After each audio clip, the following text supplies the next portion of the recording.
Item ಯಾವುದೇ ಇರಲಿ try ಮಾಡಿ ಆಚಿ ಚಿಕನ್ ಮಸಾಲಾ. ಆಚಿ ಚಿಕನ್ ಮಸಾಲಾ. ಸಂಧಾನದ ಸಭೆಗಳು, ಅದರಲ್ಲೂ ಪಾಕಿಸ್ತಾನದಲ್ಲಿ ನಡೀತಿರುವಂಥ ಸಂಧಾನ ಸಭೆಗಳು. ಯಾರಿಗೆ ಯಾರ ಮೇಲೆ ನಂಬಿಕೆ ಇಲ್ವಲ್ಲ ಅಂಥವರು ನಂಬಿಕೆ ಇಲ್ಲದರ ಜೊತೆಗೆ ಎರಡನೇ ಸಂಧಾನಕ್ಕೆ ಮುಂದಾಗ್ತಾ ಇದ್ದಾರೆ. ಆದರೆ ಈ ಸಂಧಾನದ ಒಂದು ವಿಶೇಷತೆ ಏನು ಅಂತಂದರೆ, ಹಿಂದೆ ಪಾಲ್ಗೊಂಡಿರುವಂಥವ್ರು ಬರ್ತಿಲ್ಲ. ಗಾಲಿಬಾಫ್ ಬರ್ತಾ ಇಲ್ಲ ಇರಾನ್ನಿಂದ, ಅಮೆರಿಕದ ಉಪಾಧ್ಯಕ್ಷರು ಬರ್ತಾ ಇಲ್ಲ. ಯಾರ ಜೊತೆಗೆ ಇವರು ಮಾಡ್ತಾರೆ? ಅರಾಗ್ಚಿ ಮಾತ್ರ ಬಂದಿದ್ದಾರೆ ಪಾಕಿಸ್ತಾನಕ್ಕೆ. ಅಸಿಮ್ ಮುನೀರ್ ಮತ್ತು ಮೊಹಸಿನ್ ನಖ್ವಿ ಅವ್ರನ್ನ ಸ್ವಾಗತ ಮಾಡಿದ್ದಾರೆ. ಅಮೆರಿಕದಿಂದ ವಿಟ್ಕಾಫ್ ಮತ್ತು ಕುಶ್ನರ್ ಇವತ್ತು ಬರ್ತಾರೆ. ಈ ಕಡೆಗೆ ಇರಾನ್ ಸ್ಪೀಕರ್ ಬರ್ತಿಲ್ಲ, ಆ ಕಡೆಗೆ US ಉಪಾಧ್ಯಕ್ಷರು ಬರ್ತಾ ಇಲ್ಲ. ಇಂಥ ಸ್ಥಿತಿನಲ್ಲಿ ನಡೆಯುವಂಥ ಮಾತುಕತೆ, ಯಾವ ಸೀಮೆ ಮಾತುಕತೆ, ಹೇಗಾಗತ್ತೆ ಈ ಮಾತುಕತೆ ನೋಡಬೇಕು. ಹಿಂದೆ ಘಟಾನುಘಟಿಗಳು ಬಂದಂಥ ಸಂದರ್ಭದಲ್ಲೇ ಮಾತುಕತೆ ಮುಂದಕ್ಕೆ ಹೋಗಲಿಲ್ಲ 3 ಹೆಜ್ಜೆ. ಇನ್ನು ಯಾರೂ ಇಲ್ಲದೇ ಅವರು ಇವರು ಮಾಡ್ತಿರುವಂಥ ಮಾತುಕತೆ. ಅದರಲ್ಲೂ ಹೆಂಗಂತೆ ಕತೆ, ಒಬ್ಬರು ಮುಖ ನೋಡಲ್ವಂತೆ, ನೇರವಾಗಿ ಅಮೆರಿಕದವ್ರ ಜೊತೆ ಮಾತಾಡಲ್ವಂತೆ. ಇವ್ರು ಏನು ಹೇಳ್ತಾರೆ ಅದನ್ನು ಪಾಕಿಸ್ತಾನದ ಪ್ರತಿನಿಧಿಗಳಿಗೆ ಹೇಳ್ತಾರೆ, ಇವ್ರು ಹೋಗಿ ಅವರು ಅದನ್ನು ಮುಟ್ಟಿಸ್ತಾರೆ, ಅವ್ರು ಹೇಳಿದ್ದನ್ನು ತೊಗೊಂಬಂದು ಇವ್ರಿಗೆ ಮುಟ್ಟಿಸ್ತಾರೆ. ಇದು ಮಾತುಕತೆ. ಈ ಮಾತುಕತೆ ಏನಾಗ್ಬೋದು? ನೀವು ಏನು ಅದಕ್ಕೇನು ಭಾಳ ರಾಕೆಟ್ ತಂತ್ರಜ್ಞಾನ ಬೇಕಾಗಿಲ್ಲ. ಇದು ನೆಗೆದು ಬಿದ್ದು ಹೋಗುವಂಥ ಮಾತುಕತೆ ಅನ್ನುವಂಥದ್ದು ತುಂಬ ಸ್ಪಷ್ಟ.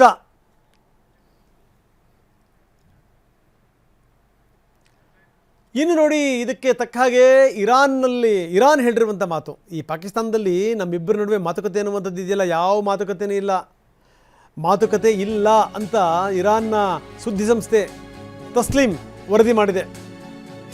ಅಮೆರಿಕದವ್ರ ಜೊತೆಗೆ ಏನಾದರೂ ಮಾತುಕತೆ ಮಾಡೋಕ್ಕೆ ಸಾಧ್ಯನಾ ಅಂತ ಕೂಡ ಆ ಸಂಸ್ಥೆ ಕೇಳಿದೆ.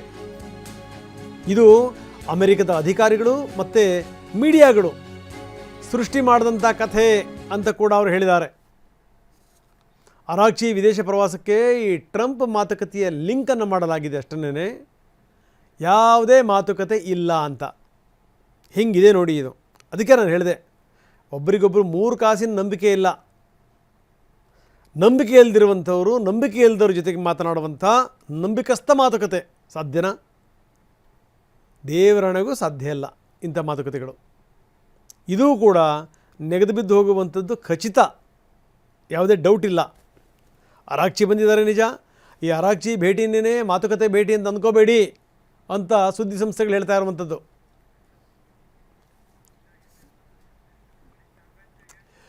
ಇನ್ನು ಇದೆಲ್ಲ ಅಮೆರಿಕಕ್ಕೆ ಗೊತ್ತಿಲ್ವಾ?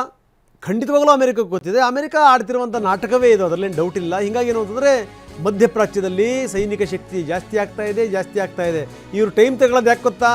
ಶಾಂತಿ ಮರುಸ್ಥಾಪನೆಗೆಲ್ಲ ಅಮೆರಿಕದವರು ಟೈಮ್ ತಗೊಳ್ಳೋದು, ಅಶಾಂತಿಯ ಸ್ಥಾಪನೆಗೆ. ಏನೇನು ಬೇಕು, ಶಸ್ತ್ರಾಸ್ತ್ರಗಳು ಏನು ಎತ್ತ, ಅವೆಲ್ಲವನ್ನು ಕೂಡ ಸಾಗಿಸಬೇಕು, ಅವೆಲ್ಲವನ್ನು ಕೂಡ ಡಂಪ್ ಮಾಡಬೇಕು.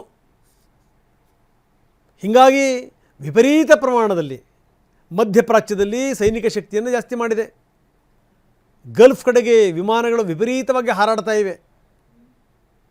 ಸೈನಿಕರನ್ನು ಒಂದು ಕಡೆಯಿಂದ ಇನ್ನೊಂದು ಕಡೆಗೆ ಕಳಿಸ್ತಾ ಇದ್ದಾರೆ, ಸಾಗಣೆ ಮಾಡ್ತಾ ಇದ್ದಾರೆ, ಯುದ್ಧ ಸಾಮಗ್ರಿಗಳನ್ನು ರವಾನೆ ಮಾಡ್ತಾ ಇದ್ದಾರೆ. ಏರ್ ಟ್ರ್ಯಾಕಿಂಗ್ನಲ್ಲಿ ವಿಮಾನಗಳ ಹಾರಾಟ ದಾಖಲಾಗಿದೆ, ನಾವು ತೋರಿಸ್ತಾ ಇದ್ದೀವಿ ನೋಡಿ. ಈ ಪರಿ ಇಷ್ಟೊಂದು ಪ್ರಮಾಣದಲ್ಲಿ ವಿಮಾನದ ಹಾರಾಟ ಜಾಸ್ತಿ ಆಗಿರೋದು.